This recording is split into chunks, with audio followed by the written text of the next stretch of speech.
യാതൊരുവൻ ബലിയർപ്പിപ്പാൻ വന്നെത്തും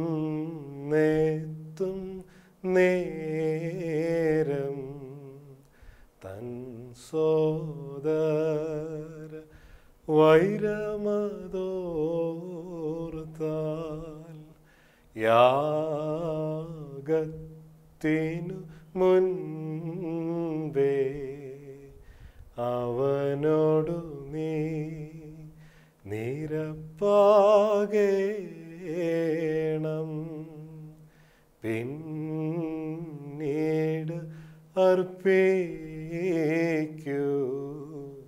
ശാന്തി സമാധാന ബലികൾ. അനുഗ്രഹിക്കപ്പെട്ടവരെ, ദൈവനാമത്തിന് മഹത്വമുണ്ടാകട്ടെ. ഒരിക്കൽ കൂടെ അവിടുത്തെ തിരുവചനത്തിൻ്റെ വെളിച്ചത്തിൽ നമുക്ക് ഒരുമിച്ചിരിക്കാം.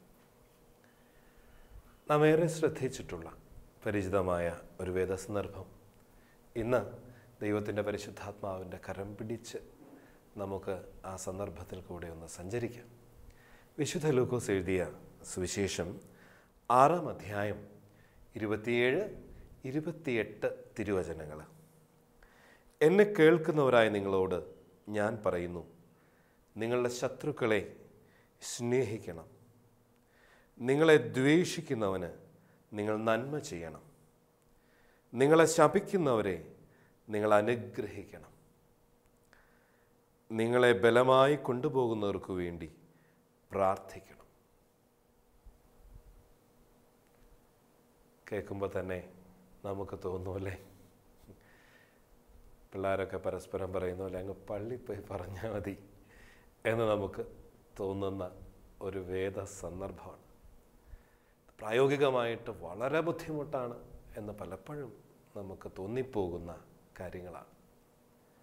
നമ്മുടെ ചിന്താഗതികളെയൊക്കെ ഒരുവൻ ക്രിസ്തുവിലായാൽ അവൻ പുതിയ സൃഷ്ടിയായിത്തീരുന്നു എന്ന് പൗലോസ് അപ്പോസ്തലൻ പരിശുദ്ധാത്മാവിൽ നിറഞ്ഞ് പറയുമ്പോൾ, ഈ പുതിയ സൃഷ്ടിയുടെ ചിന്തയും ചൊല്ലും ചെയ്തിയുമൊക്കെ എങ്ങനെയാവണം എന്നുള്ളതിൻ്റെ സൂചനയാണ്, പ്രായോഗിക സൂചനകളാണ് തീർച്ചയായിട്ടും ഈ ഭാഗത്ത്. മാനുഷികമായിട്ട് പരിശ്രമിച്ചാൽ ഇത് എളുപ്പമാണോ? ഒരിക്കലും എളുപ്പമല്ല. മാനുഷികമായിട്ട് ചിന്തിച്ചാൽ, അത് ഞാൻ അടിവരയിട്ട് പറയുകയാണ്, മാനുഷികമായിട്ട് ചിന്തിച്ചാൽ ഇത് എളുപ്പമല്ല. പക്ഷേ ദൈവത്തിൻ്റെ പരിശുദ്ധാത്മാവിൻ്റെ ആ വലിയ താങ്ങലിൽ ആശ്രയം വെച്ചുകൊണ്ട് അവൻ കൂടെ ഇരുന്ന് ശുദ്ധീകരിച്ച് എന്നെ ശക്തീകരിക്കും എന്ന് നാം നമ്മെ തന്നെ ബോധ്യപ്പെടുത്തിക്കൊണ്ട് ഹൃദയപൂർവ്വം വിശ്വസിച്ചുകൊണ്ട് ദൈവത്തിൻ്റെ കൃപയിൽ ശരണപ്പെട്ടുകൊണ്ട് പരിശ്രമിച്ചാൽ തീർച്ചയായും സാധ്യമാണ്. അങ്ങനെ പ്രവർത്തിക്കുന്നിടത്താണ് ദൈവാത്മാവിൻ്റെ വ്യാപാരം സംഭവിക്കുന്നത് അനുഭവിച്ചറിയാൻ നമുക്ക് പറ്റുക. സത്യത്തിൽ ക്ഷമിക്കാനായിട്ടൊക്കെ പറയുമ്പോൾ അല്ലേ, നമുക്ക് പലപ്പോഴും അത്ര പ്രായോഗികമല്ല എന്നൊക്കെ നമുക്ക് തോന്നും. ശരിയാണ്, ക്ഷമ എന്ന നാണയത്തിന് 2 വശങ്ങളല്ലേ. പൊറുക്കാൻ സാധിക്കണം, മറക്കാനും സാധിക്കണം. വളരെ ഇഫക്റ്റീവായിട്ട് പിശാച് അവൻ്റെ അക്കൗണ്ട് ഒരു വ്യക്തിയിൽ മെയിൻറ്റെയിൻ ചെയ്യുന്നത് ഈ 2 വശങ്ങളിൽ ഒന്നെങ്കിലും സൂക്ഷിച്ചുകൊണ്ടാണ്. ചിലർ പെട്ടെന്ന് മറക്കും, എന്നാൽ അവർ പൊറുത്തിട്ടുണ്ടാവില്ല. ചിലർ പൊറുക്കുന്നവരാണ്, പക്ഷെ അവർ മറന്നിട്ടുണ്ടാവില്ല. അവിടെ ഒരു ജെൻഡർ ഡിഫറൻസ് തന്നെയുണ്ട് എന്നൊരു സൂചനയുണ്ട് കേട്ടോ. ആണുങ്ങൾ അത്ര പെട്ടെന്ന് പൊറുക്കുന്നവരല്ല, പക്ഷെ പെട്ടെന്ന് മറക്കുന്നവരാണ് അത്രേ. സ്ത്രീകൾ നേരെ തിരിച്ചാ, അവർ പെട്ടെന്ന് പൊറുക്കും, പക്ഷെ മറക്കാൻ വലിയ ബുദ്ധിമുട്ടാണ് എന്നാണ്. വാട്ട് എവർ ഇറ്റ് ബി, നമുക്ക് തിരിച്ചു വരാം. ഇവിടെ ഈ ക്ഷമയുടെ 2 വശങ്ങൾ, അത് രണ്ടും ബോധപൂർവം ദൈവസന്നിധിയിൽ പ്രാർത്ഥിച്ച് അഭ്യസിക്കേണ്ടുന്ന കാര്യങ്ങൾ തന്നെയാണ്. ദോഷികളായ നിങ്ങൾ എന്ന് പറഞ്ഞുകൊണ്ട് കർത്താവ് എന്നെ നോക്കിക്കൊണ്ട് പറയുന്നില്ലേ അല്ലേ? മക്കൾക്ക് നല്ല ദാനങ്ങൾ നൽകുവാൻ നിങ്ങളറിയുന്നെങ്കിൽ സ്വർഗത്തിലെ നിങ്ങളുടെ അപ്പൻ തന്നോട് ചോദിക്കുന്നവർക്ക് പരിശുദ്ധാത്മാവിനെ എത്ര അധികമായിട്ട് നൽകും എന്നാണ്. അപ്പോൾ ഓർക്കേണ്ട ഒരു കാര്യം, നമ്മൾ ചോദിച്ചു മേടിക്കണം പരിശുദ്ധാത്മാവിലുള്ള പുതുക്കം. വിശുദ്ധ മാമോദീസയിൽ കൂടെ നമുക്ക് നൽകപ്പെട്ടിട്ടുള്ള പരിശുദ്ധാത്മാ അനുഭവത്തിൽ അതിൻ്റെ പുതുക്കവും നിറവും പിതാവാം ദൈവത്തിൻ്റെ സ്നേഹത്തോട് നമ്മൾ ചോദിച്ച് വാങ്ങിക്കേണ്ടതാണ്. എപ്പോഴൊരു കാര്യം നമ്മൾ ചോദിച്ചു മേടിക്കുക, ഇതെനിക്ക് ആവശ്യമാണ് എന്ന് എനിക്ക് ബോധ്യം വരുമ്പോഴാണ്. പിള്ളേർ മാതാപിതാക്കളോട് കളിപ്പാട്ടങ്ങൾ ചോദിക്കുന്ന പോലെ അല്ല കേട്ടോ, വെറും ഒരു ക്ഷണികമായ ചാപല്യമായിട്ട് ഒന്നുമല്ല. അങ്ങനെയാവരുത്. മറിച്ച് ഇതെനിക്ക് ആവശ്യമാണ്, ഇത് പരമപ്രധാനമായ സംഗതിയാണ്, എൻ്റെ ജീവിതത്തെ ആകെ വളരെ ഗുണപരമായിട്ട് നിലനിർത്തുന്നതിൽ പരിശുദ്ധാത്മാവിൻ്റെ പരിപാലനയാണ് ഏറ്റവും പ്രധാനപ്പെട്ടത് എന്ന് ഞാൻ തിരിച്ചറിഞ്ഞുകൊണ്ട് ചോദിക്കണം. ചോദിക്കുന്നവർക്ക് അധികമായിട്ട് ദൈവപിതാവ് പരിശുദ്ധാത്മാവിനെ നൽകുമെന്ന് തന്നെ പുത്രൻ തമ്പുരാൻ സൂചിപ്പിച്ചിരിക്കുകയാണ്. തന്നോട് ചോദിക്കുന്നവർക്ക് പരിശുദ്ധാത്മാവിനെ എത്ര അധികമായിട്ട് നൽകും. അങ്ങനെ ലഭിക്കുന്ന ആ പരിശുദ്ധാത്മാവിൻ്റെ ഇടപെടൽ വഴിയായിട്ടാണ് നമുക്ക് ക്രമാനുഗതമായിട്ട് പൊറുക്കുവാനും മറക്കുവാനുമൊക്കെ സാധിക്കുക. ക്ഷമയുടെ വഴിയിൽ നമ്മൾ വളരുന്നത് അങ്ങനെയാണ്. നമുക്കറിയാമല്ലോ, എല്ലാ അർത്ഥനകളും പ്രാർത്ഥനകളാകുന്നില്ല. ഉണ്ടോ? ഇല്ല. എല്ലാ അർത്ഥനകളും പ്രാർത്ഥനകളാവത്തില്ല. എല്ലാ അർത്ഥനകളും പ്രാർത്ഥനകളല്ല. തീർച്ചയായും അർത്ഥനകളെ പ്രാർത്ഥനകളാക്കി തീർക്കുന്ന മനോഭാവത്തിൻ്റെ പല പല സവിശേഷതകളുണ്ട്. സുവിശേഷം പരിശോധിക്കുമ്പോൾ അർത്ഥനകളെ പ്രാർത്ഥനകളാക്കി തീർക്കുന്ന മനോഭാവങ്ങളെ പരിശോധിക്കുമ്പോൾ കർത്താവിൻ്റെ ഉപമയൊക്കെ നമ്മുടെ മുൻപിൽ തന്നെയുണ്ട് അല്ലേ? പ്രാർത്ഥിപ്പാൻ ദേവാലയമതിൽ അഗതരായോരാം പ്രീശനെ ചുങ്കക്കാരനെയും ശോധന ചെയ്തോനെ. ഈ പരീശനെയും ചുങ്കക്കാരനെയും ഒക്കെ ചേർത്തിണക്കുന്ന മനോഹരമായ ഉപമ അവിടെ പരീശൻ ഞെളിഞ്ഞു നിന്നുകൊണ്ട് അവകാശവാദങ്ങൾ ഉന്നയിക്കുമ്പോൾ ഉയരത്തിലേക്ക് കണ്ണുയർത്താൻ പോലും സാധിക്കാതെ അനുതാപത്തിൻ്റെ കണ്ണീരുകൊണ്ട് തൻ്റെ കണ്ണുകളെ നിരന്തരമായിട്ട് കഴുകി, ഉള്ളത്തെ കഴുകി കണ്ണ് താഴേക്ക് നോക്കി നിൽക്കുന്ന ആത്മവിനയത്തിൻ്റെ ആ ഒരു മനോഭാവമാണ് ചുങ്കക്കാരനെ ദൈവസന്നിധിയിൽ പ്രിയതരനാക്കി മാറ്റുന്നത്. ദൈവത്തിൻ്റെ കണ്ണുകൾ കണ്ടെടുക്കുന്നത് ഈ ചുങ്കക്കാരൻ്റെ ആത്മവിനയത്തിലും അനുതാപത്തിലും സാന്ദ്രീഭവിച്ച മനസ്സിൽ നിന്ന് ഉയരുന്ന പ്രാർത്ഥനകളാണ്. പ്രാർത്ഥനകൾ സത്യത്തിൽ അവിടെ വേർബൽ പ്രേയേഴ്സ് ഇല്ല അല്ലേ? ഒന്ന് ആലോചിച്ച് നോക്കിക്കേ. വേർബലായിട്ട് കാര്യമായ ഒരു പ്രേയറും ഇല്ല. കരുണ ചെയ്യണമെന്ന് മാത്രമല്ലാതെ കരുണ ചെയ്യണമേ, ദൈവമേ ക്ഷമിക്കണമേ എന്നുള്ളതല്ലാതെ വലിയ വെർബൽ പ്രേയറുകളൊന്നുമില്ല.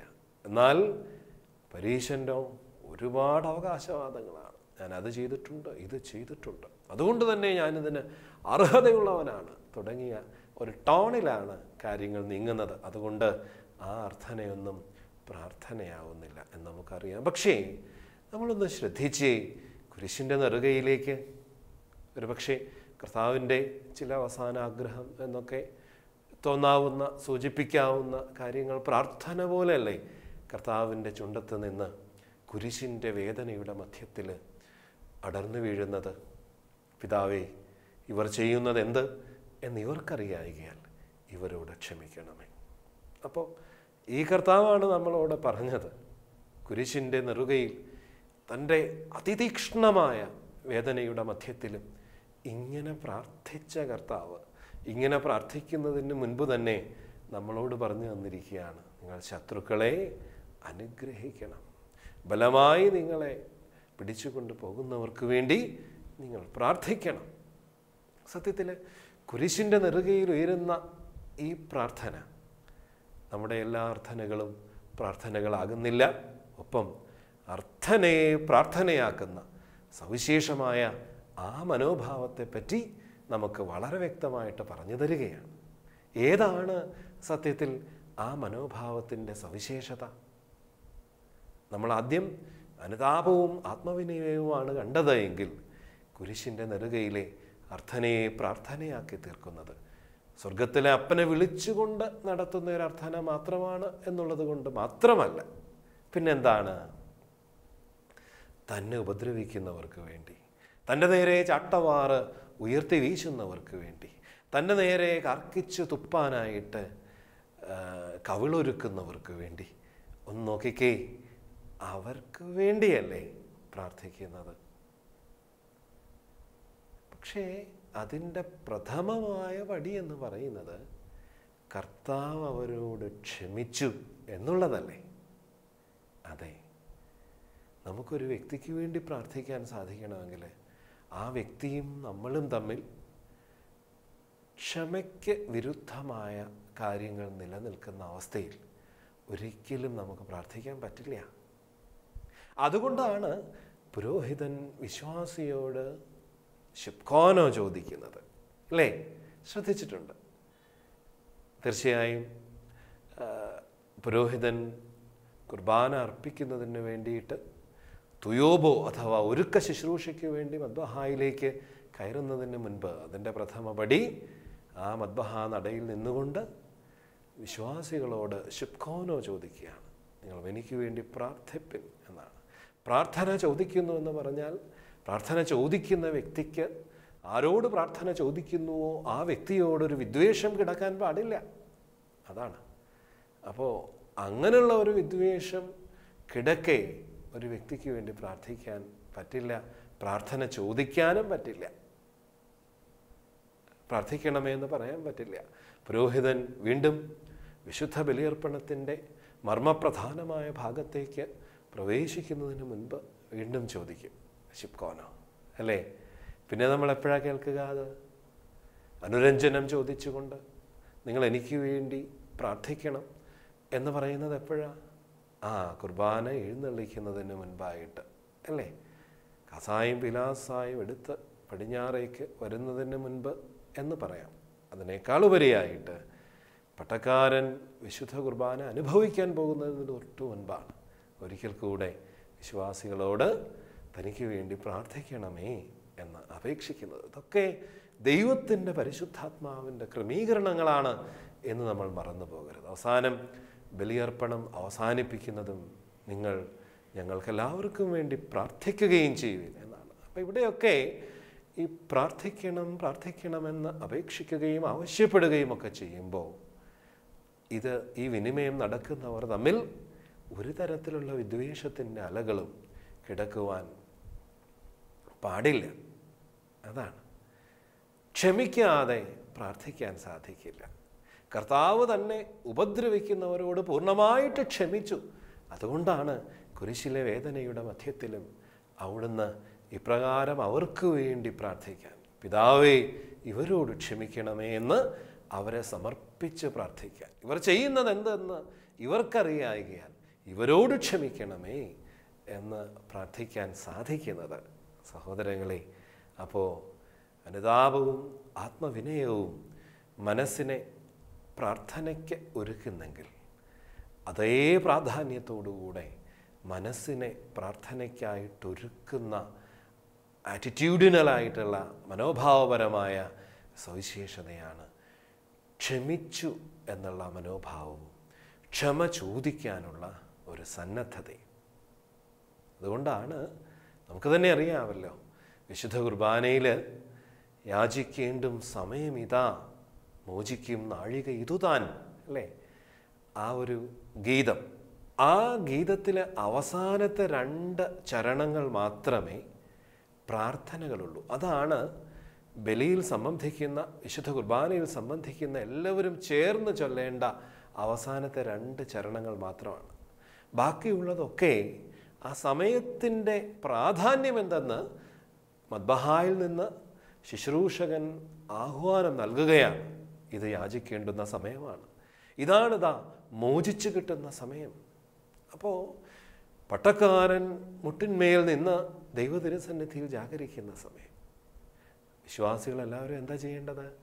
ആ സമയത്ത് ദൈവത്തോട് ക്ഷമ ചോദിക്കണം, വന്നുപോയ തെറ്റുകൾക്ക് മാപ്പപേക്ഷിക്കണം. അങ്ങനെ നിൽക്കുമ്പോൾ തന്നെ നാം അകൃത്യം ചെയ്തതായിട്ട് നമുക്ക് തെളിഞ്ഞു കിട്ടുന്ന വ്യക്തിയെ ഹൃദയ കണ്ണുകൊണ്ടൊന്ന് കാണണം. ആ വ്യക്തിയോടും ക്ഷമ ചോദിക്കണം മനസ്സിൽ. അതല്ല, നമ്മൾ ക്ഷമിക്കാതെ നിൽക്കുന്ന സന്ദർഭങ്ങളുണ്ടോ?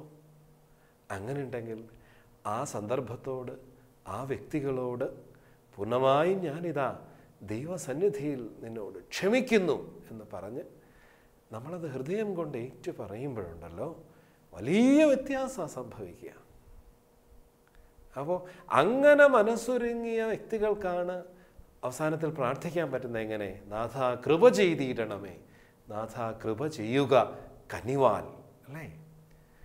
അപ്പോൾ സഹോദരങ്ങളെ ഓർക്കണം, അർത്ഥനയെ പ്രാർത്ഥനയാക്കി മാറ്റുന്ന വളരെ പ്രധാനപ്പെട്ട മനോഭാവ വിശേഷമാണ് ക്ഷമിക്കാനുള്ള ഒരു തയ്യാറെടുപ്പും ക്ഷമ ചോദിക്കുവാനുള്ള ഒരു സന്നദ്ധതയും. അതില്ലാതെ നമ്മുടെ ഒരു അർത്ഥനയും പ്രാർത്ഥനയായിട്ട് മാറത്തില്ല കേട്ടോ. നമ്മൾ മറന്നു പോകരുത്. ഞാൻ എന്നോട് തന്നെ ക്ഷമിക്കാൻ സാധിക്കണം എനിക്ക്.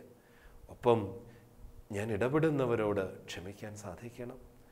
അതുപോലെ തന്നെ എനിക്ക് എൻ്റെ ചുറ്റുപാടുകളോട് അനുരഞ്ജനപ്പെടാനായിട്ട് സാധിക്കണം. ഉൾക്കൊള്ളാൻ സാധിക്കുക എന്നുള്ളതാണ്.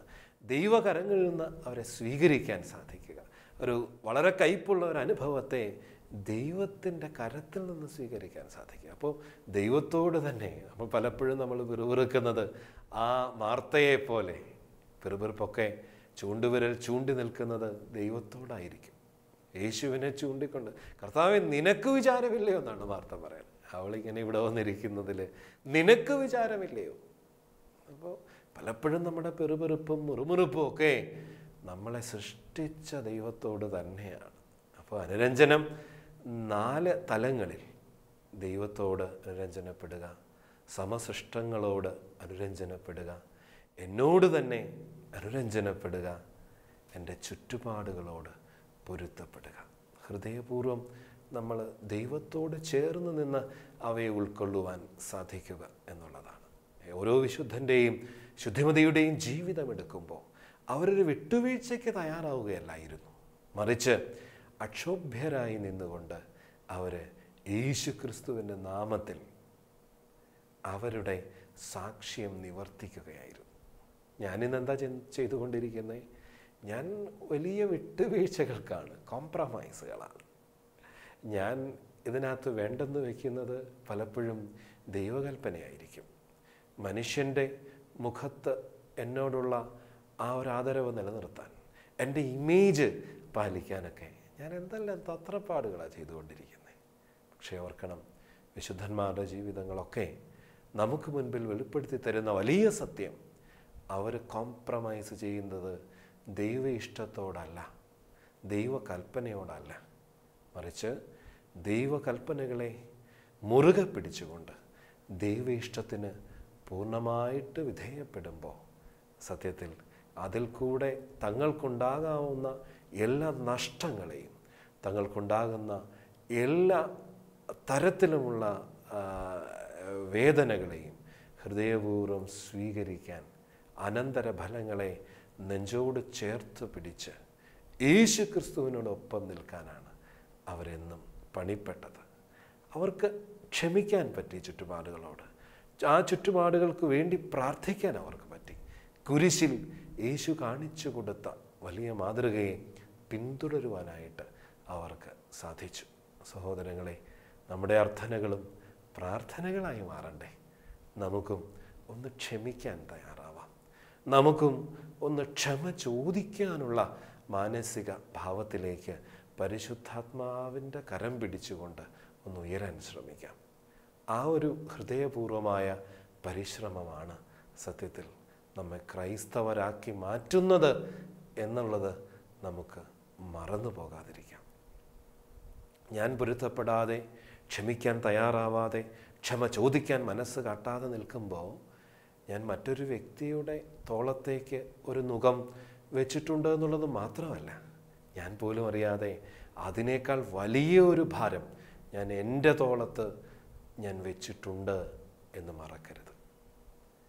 ക്ഷമിക്കാൻ സാധിക്കുന്നിടത്താണ്, ക്ഷമ ചോദിക്കാൻ തയ്യാറാകുന്നിടത്താണ് സത്യത്തിൽ ആ ഭാരം എൻ്റെ തോളിൽ നിന്ന് മാറുന്ന വലിയൊരു റിലീഫ് എനിക്കും അനുഭവിക്കാനായിട്ട് സാധിക്കുന്നത്.